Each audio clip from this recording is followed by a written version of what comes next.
Hi, I'm Dr. Shawn Lynch. I'm the co-founder and co-president of Better Elections Now, a voter rights education organization. And this is the very first episode of Coffee and Conversations with Dr. Doom. That's me. Many years ago, my students nicknamed me Dr. Doom because I had a tendency to tell them the world was on fire. Now, of course, I was right, but they didn't know that 15 years ago. I founded Better Elections Now in 2016 as a result of the election of Donald Trump.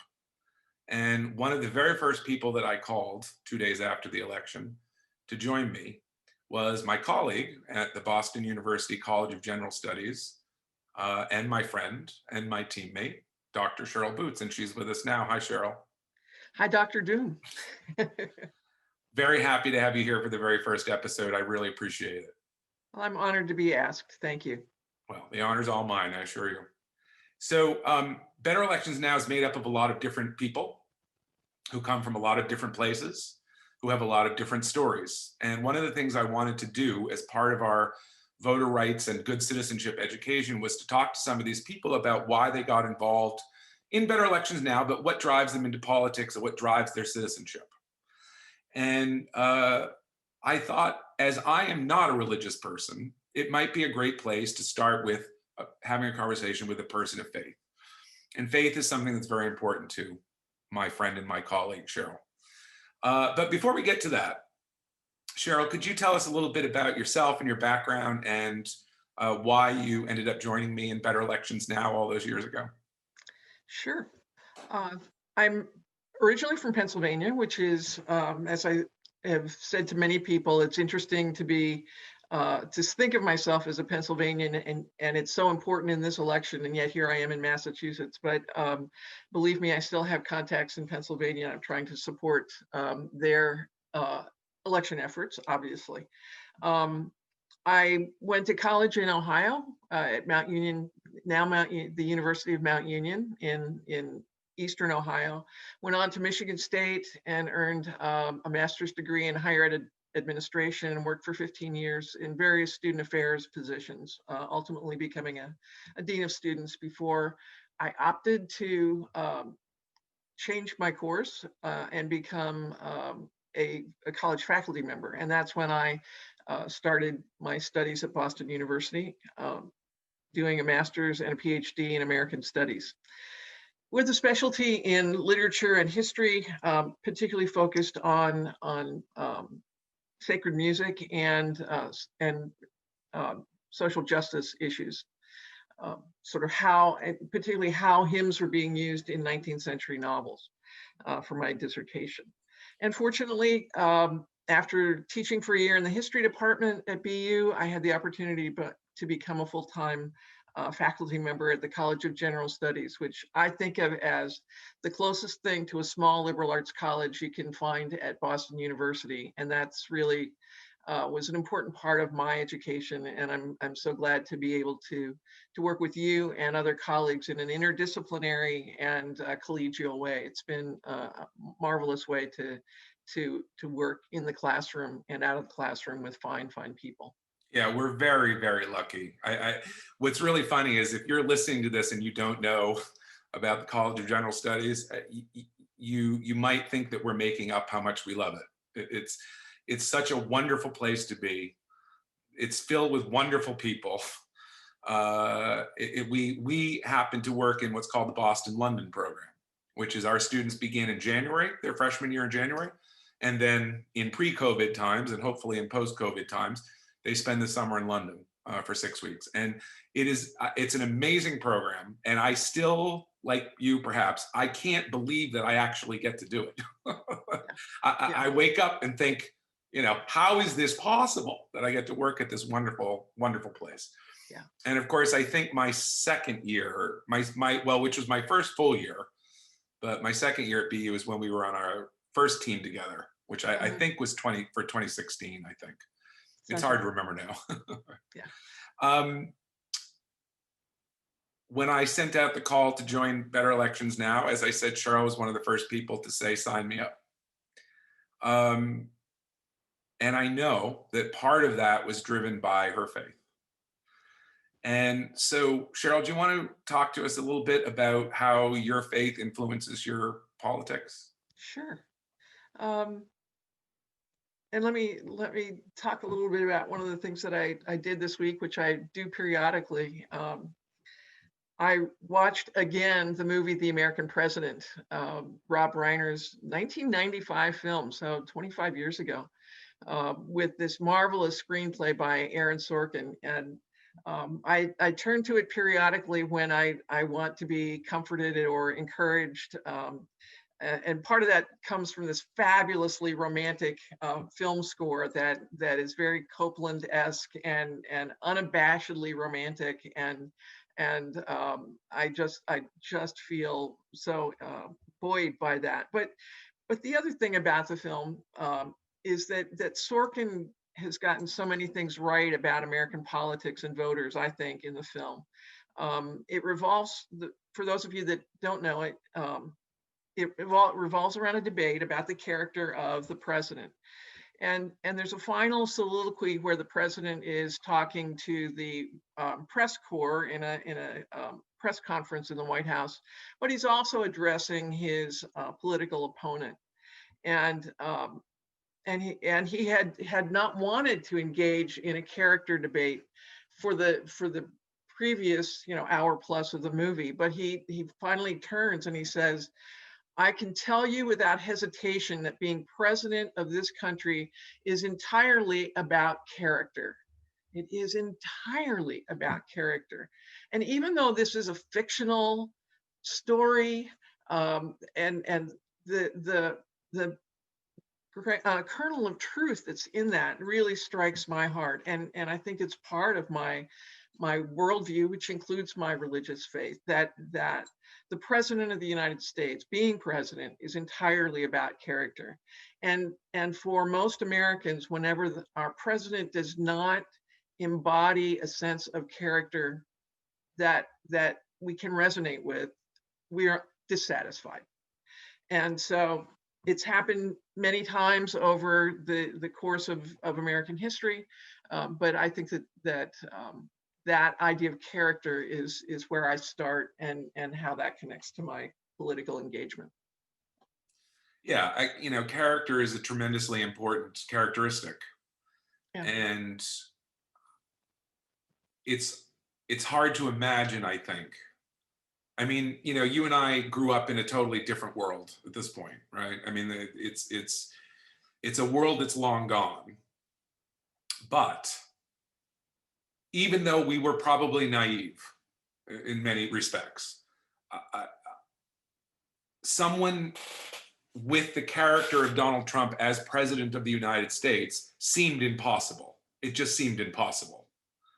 Yeah. And I still wake up 4 years later in utter shock that he's still president, Yeah. but that he was elected at all. And it has undermined my faith in this country and in the American people. And it's been an extremely frustrating experience for everyone. And so could you tell us a little bit about, watching him and the way, and it's not even, I think what people sometimes don't quite understand is that, yes, I reject his policies. I don't like his policies. But that's not the reason why I feel like we have to fundamentally reject the man, because it's his poisoned character. And so through the lens of your faith, what has been your observation about the behavior of this president? Yeah, I think that, here's where we tie into ethics and values. I value honesty, I value consistency, I value human rights, and these are all important to me, and I don't see them being expressed or articulated either in policy or in rhetoric. And I guess part of this thing that surprises me is that it's the Republican Party that has embraced Donald Trump. I have to say that I grew up in an area that is still very strongly Republican in Pennsylvania, and I was always a little not quite in step with that. which is why I see myself being much more of a, sort of center, left of center. But I just, that's the thing that really baffles me. I can't believe that Republicans have done this. Yeah. And many people who are Republicans whom I know are saying, this is not my party. Mhm, This is not what I thought of as my party. mhm. Um, And it is funny, isn't it? How they literally torched everything that they've been talking about for 40 years overnight for him. yeah, That's what I keep reacting to in such shock. That we know that demagogues and those, we know that they come along, we know that they exist, right? And yeah, so his appearance is not particularly totally out of the ordinary. But we literally watched a party that's been around since 1856 just burn itself to the ground overnight for him. And that's, I will never ever get over that shock, even though I'm a political historian. I'll just never get over it. yeah. They burned the boats, and I'm not sure why. Right. Um, I and talking about my religious faith. Just to be clear, I come out of a Protestant Christian religious tradition, United Methodist Church.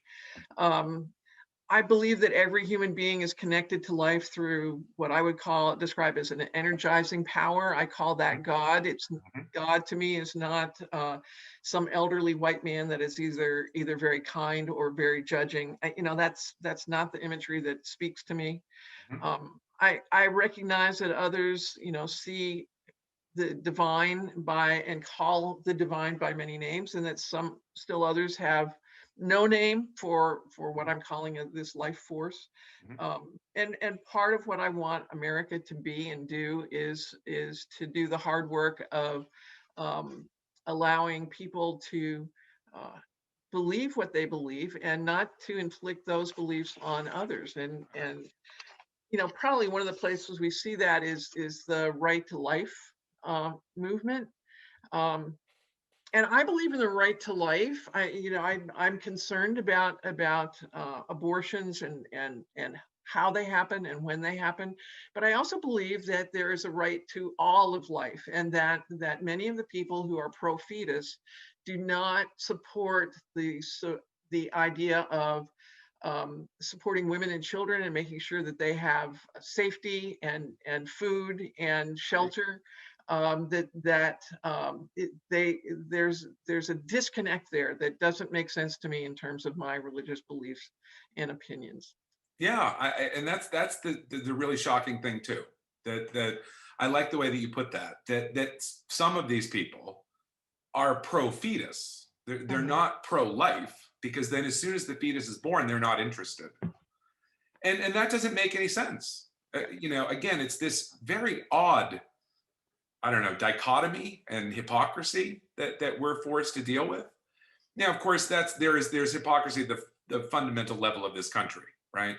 And as a historian, and as for you, someone who studies humanities, you know as well as I do that this country was founded on forced labor, and that forced labor was a one particular racial group who was brutalized by not only the southern cotton plantation owners, but also the northern factory owners Right. who lived on their labor.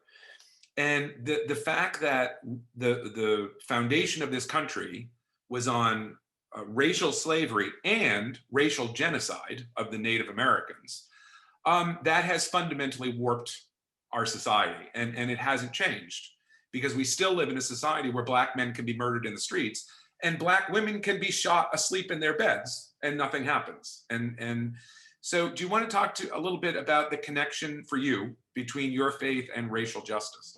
Sure.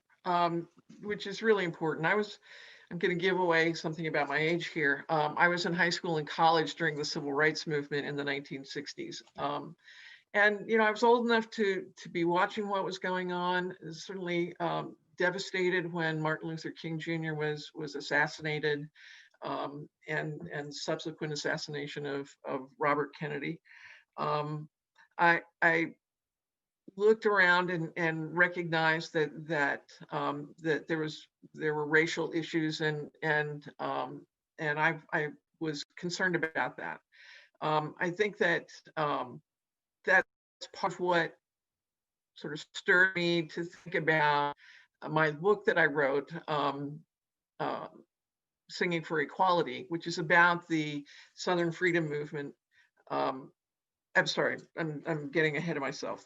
My first book was about Singing for Equality, was about how hymns were used in the really as early as 1640 to talk about the humanity of indigenous people, and then in the night in after the really after the forced removal of the five civilized tribes, there seemed to be sort of a, once again, it's a disconnect, right? The people that had been working on indigenous people's rights then sort of turned their attention to become, many of them to become very involved in the abolitionist movement prior to the Civil War. And so I was looking at how these, and many of them were Methodist, but not all of them, hymns were used to articulate the human condition, and what happens when one is struggling in a fight that is addressing overwhelming odds, and yet the sense that God is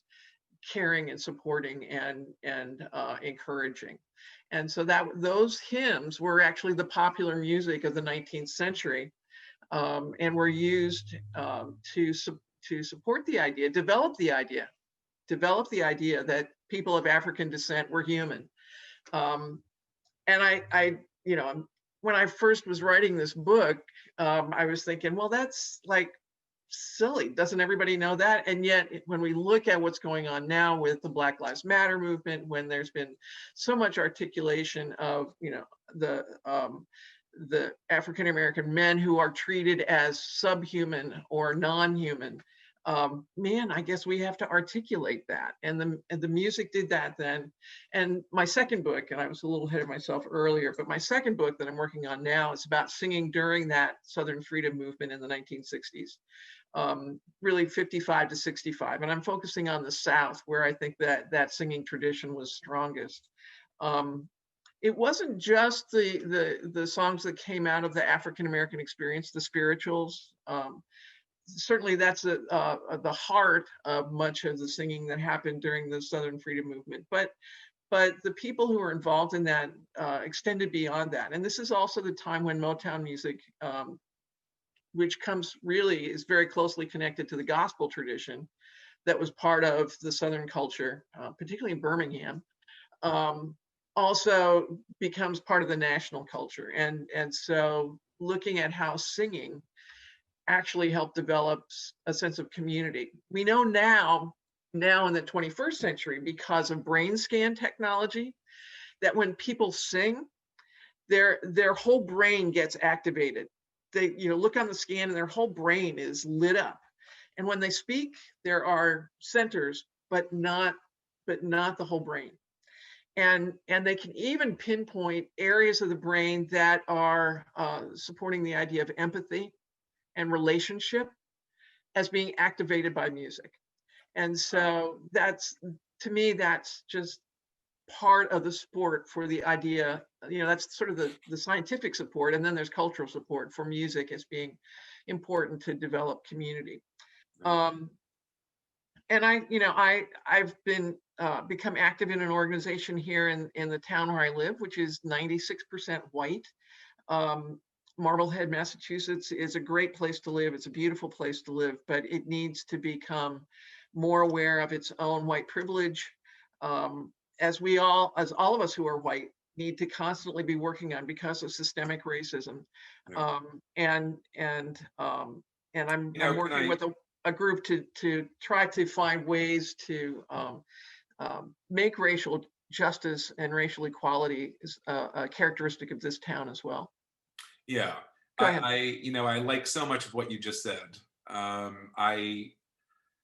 You are a musician, I am not, but I have always had a deep, deep love of music, and I'm sure most people do. I think, but Yeah. um, I can understand how the whole brain could be on fire with any kind of music. I mean, Yeah, it's.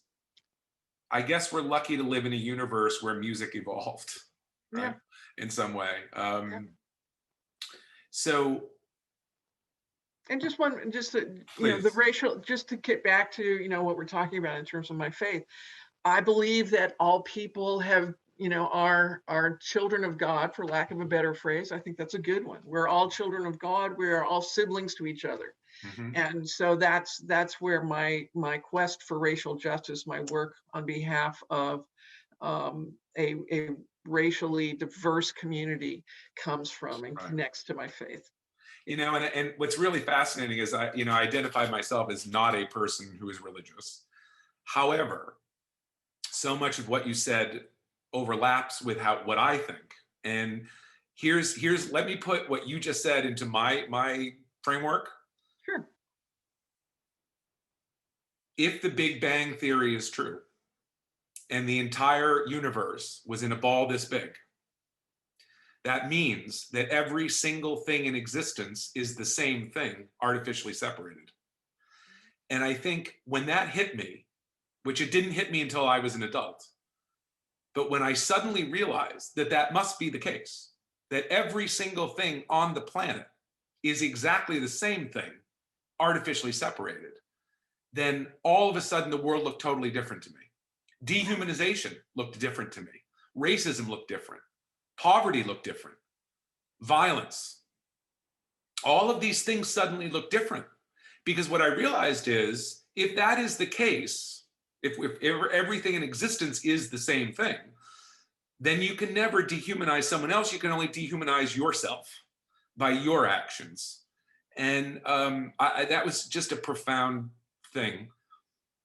But it's, you came to the same place just from a different road, a different Yeah. path. And I think that's amazing, right, in so many ways. Yeah. Um, one of the other things that is a pressing issue is that this planet is on fire, right? I mean, this summer Australia Literally. burned to the ground, or Yeah. this spring. Um, where does your view of the environment fit in with your faith and your Yeah. outlook? Yeah. It's I have to credit the BU School of Theology. I earned a master's in sacred theology in 6 years ago now, and that's where I learned about theoecology. Nice term, huh? Theoecology. And there's a very active group of theologians at the School of BU School of Theology who are engaged in the work of exactly what you're talking about, the environment that is, that has been thought of as being separate from us. Right. And the biblical language that some interpreters have cast in English as Adam should go forth and subdue and dominate the natural world. And the theoecology theologians and others question that interpretation, right? We know every time we change from one language to another, we always have a little slippage. And so we're looking at these texts that not only are being translated from one language to another, but eons apart in terms of human experience. So, there's a lot of room for slippage there. And so theoecology folks are going to say it's really about becoming stewards of creation.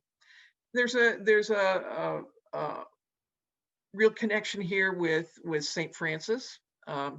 Protestants aren't really into the saints in the same way that our Catholic brothers and sisters are, but they really have something, I think, in terms of Saint Francis's approach and as a mystic. And really in contrast, even St. Francis is in contrast to the sort of the established culture of the Catholic Church. And I think that's why we're seeing a Pope who has adopted his name, is saying things like, people of the same sex should have civil marriages. Um, because that's very Franciscan, because Francis saw the connection between all things, all people, It wasn't about dominating, it was about being good stewards. And so, the Pope's pronouncement that there should be the stewardship of those relationships between men and men and women need to be acknowledged and supported, and also then the natural environment. Father Richard Rohr, who is very influenced by the Franciscans, he's a Franciscan, has an online presence. He also has a center in New Mexico called the Center for Action and Contemplation. And so he's really looking at the mystic side of the Christian tradition. And that's where I've been doing a lot of reading in the last 2 or 3 years. It's influenced the hymn texts that I've written that are being used in some churches that I'm familiar with, have a relationship with, that are looking to try to think about politics that affect the natural environment, which also affect us, in this theo-ecological view, and with the idea that we are stewards of creation, not dominators of creation, not subduers of creation. If we are not shepherding creation in all of its forms, our human brothers and sisters, our animals, our trees and forests and oceans and rivers, then we are not doing what the biblical language is telling us really that we should do, which is to be guardians, not violators of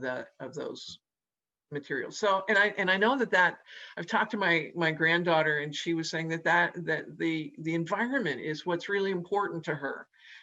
She just graduated from undergraduate school, and so she's, that's what's motivating her, and I think that's a positive. I take great joy in hearing her say that, because I know that she's speaking not only for herself, but at least for a contingent of people, her friends, that are saying, we've got to do something different about the environment. And for me, it's connected to religious faith. Yeah, and while you were speaking, I happened to remind myself that, well, first of all, this difference between dominance and stewardship is so Huge. important. It's huge. It's and what I think people don't realize, and I can say this from experience, people who seek stewardship do so because they love themselves. People who seek dominance do it because they hate themselves. And so much of what is negative in our society is driven because people hate themselves. And one of the things that I tell my students every year is that, in my experience, and I will be 50 years old in April. You're just a young thing. Huh? You're just a young thing. Absolutely. Now, well, that's a conversation for another time. But one of the things that I tell them is that the most powerful force in the universe is love. And they can see that. I mean, they will see it. They might see it. And the people who seek dominance and power are people who are empty inside. And that's sad. Like, it's sad to feel empty. And empty people, for example, Donald Trump, do a lot of damage, not only to themselves, but to other people. And however one comes to this conclusion that love is the most powerful force in the universe, those are the people that seek stewardship and not dominance, I think. So, it turns out that the coffee's running low. Oh, no. So, Cheryl, I can't thank you enough for all of this. What do you want to leave us with? What's left to say? I think we certainly hit on connections between contemporary issues and at least my religious faith. I don't speak for all, but I think it's important. Sometimes I think that there are Christians who give other Christians a bad name, and so we are diverse in our beliefs. So I'm very clearly speaking for myself, but I want to encourage anybody who's watching this conversation to participate in our democracy. I want people to vote their values. Right. I voted mine, and I believe that every vote counts. Um, Going back to the American President, because I love that movie. There's an exchange between the president and his girlfriend, and he says near the end, and he said, "I'm not going to spoil it. Don't worry. I don't want to lose you over this." And she said, "Mr. President, you've got bigger problems than losing me. You just lost my vote." And it's that value to the vote, that one vote counts. We've seen it here in Boston, the recount, and one vote made a difference in terms of who won a city election. I think we have to really be careful that we can't take polling results or debate scorecards or pundit projections for granted. If there's anything that the vote in 2016 taught us, it's that that election showed us everyone who can vote needs to vote, and we can't take anything for granted.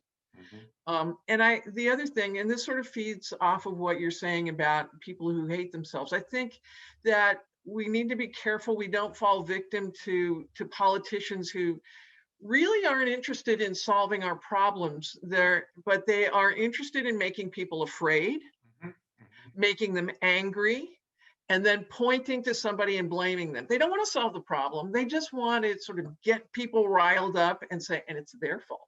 Right. Or it's their fault. Right. And we, this is actually, okay. One last quote from Aaron Sorkin. Sure. One, we can't let ourselves become demoralized or disillusioned. And Sorkin in the film says, through the president, we have serious problems to solve. We have serious problems to solve. And we need serious people to solve them. Not people who are extravagant or flippant or who don't understand the severity of our situation. And so Sorkin conceptualizes it that way, and I think it's important. The way to keep our democracy functioning, as imperfect as it may be, and it's going to be as perfect and imperfect as the people who are participating, but we're better when we all work together, and it's better when we vote. So vote. That's my final word. Well, thank you. And that's fantastic. And I think that the only thing that I would add to that is that good citizens make sure that everyone can vote. Yes. Good citizens don't allow cheating, right? And unfortunately, we live in a situation where one party has gotten very good at cheating. And so, absolutely, I echo everything that you just said and want everyone to vote. But it is also incumbent upon us as good citizens to make sure that all of our brothers and sisters, wherever they are and whoever they're going to vote for, right, have free and fair and easy access to the polls, because that's what good citizens do. Yeah. Cheryl, I can't thank you enough for this conversation, for joining me in 2016 as quickly as you did when we thought we could make a difference back then. But I think that this year we are making a big difference. And I think so too. I can't wait to show this to the world. So Cheryl, thank you very much. Thank you, Shawn. Please give my love to your family. I'll do that. Okay, bye-bye. Bye-bye.